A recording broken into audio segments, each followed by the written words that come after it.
Assalamualaikum warahmatullahi wabarakatuh. Perkenalkan, nama saya Ervan, NIM 1802111001113. Tugas mata kuliah Bisnis Internasional. Baik, kita lanjut materi.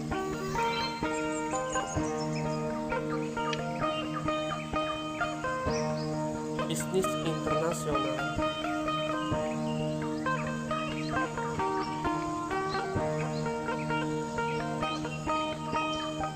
Gambaran umum bisnis internasional.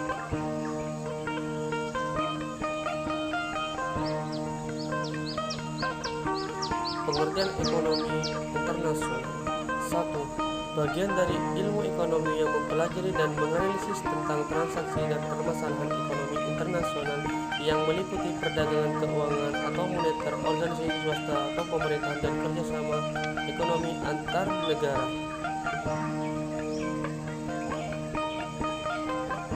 Yang kedua, mengkaji saling ketergantungan antara negara, menganalisis arus barang dan jasa, pembayaran antara sebuah negara dan negara-negara lain di dunia, kebijakan serta pengaruh pada kesejahteraan negara.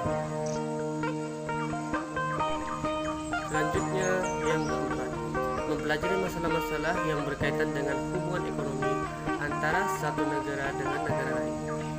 Pertama itu dapat berbentuk pertukaran output negara satu dengan negara lain. Yang kedua dapat berbentuk pertukaran atau aliran sarana produksi. Yang ketiga dapat dilihat dari hubungan kredit.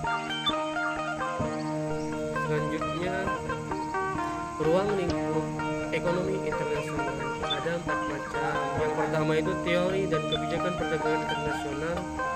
Yang kedua, teori kebijakan keuangan internasional. Yang ketiga, organisasi dan kerjasama ekonomi internasional. Yang keempat itu perusahaan multinasional dan bisnis internasional.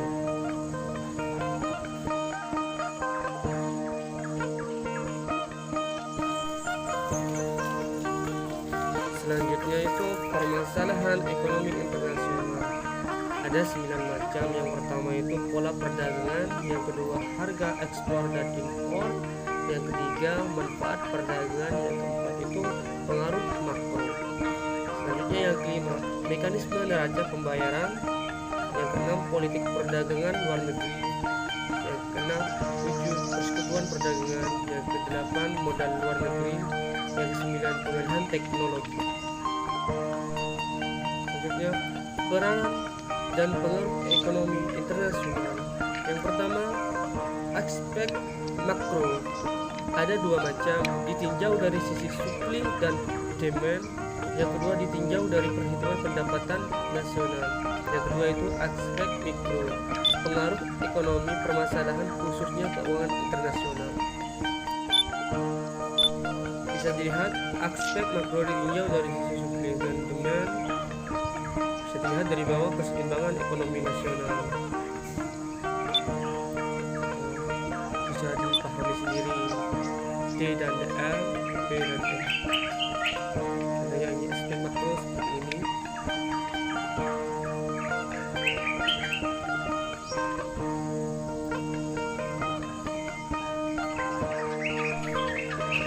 Selanjutnya aspek mikro. Satu contoh ilusi. Yang pertama itu suatu perusahaan yang akan beroperasi memerlukan input baik yang berasal dari dalam maupun luar negeri. Yang kedua itu variabel yang menentukan biaya input atau operational cost adalah harga P dan kualitas Q. Yang ketiga itu P dan Q dari input secara langsung maupun tidak langsung dipengaruhi oleh fluktuasi cost. Yang keempat itu misalkan falas mengalami apresiasi, maka supply barang berkurang, P naik, sehingga total cost TC naik. Akibatnya, bila penerimaan tidak berubah, keuntungan akan menurun.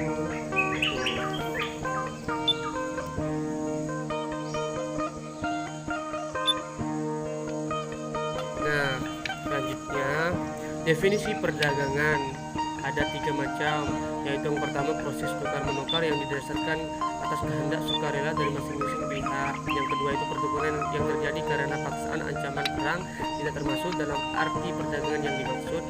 Lalu yang ketiga, perdagangan timbul manfaat atau keuntungan tambahan atau Gavin Crawford. Selanjutnya manfaat perdagangan internasional ada 4 macam. Yang pertama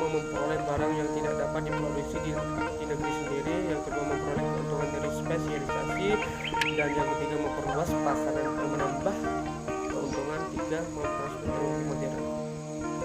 Faktor pendorong internasional ada 4 macam. Yang pertama itu untuk memenuhi kebutuhan barang dan jasa dalam negeri. Yang kedua itu keinginan memperoleh keuntungan dan meningkatkan pendapatan negara. Selanjutnya itu yang ketiga, yaitu adanya perbedaan kemampuan pengusaha, ilmu pengetahuan dan teknologi dalam mengolah sumber daya ekonomi. Yang keempat, adanya kelebihan produk dalam negeri sehingga perlu pasar baru untuk menjual produk tersebut. Nah, yang ketiga itu adanya perbedaan kemampuan pengusaha, ilmu pengetahuan dan teknologi dalam mengolah sumber daya ekonomi. Yang keempat itu adanya kelebihan produk dalam negeri sehingga perlu pasar baru untuk menjual. Selanjutnya, faktor pendorong ekonomi internasional. Yang pertama, adanya perbedaan keadaan seperti sumber daya ada negeri, tenaga kerja, menyebabkan adanya perbedaan hasil produksi dan adanya keterbatasan produksi.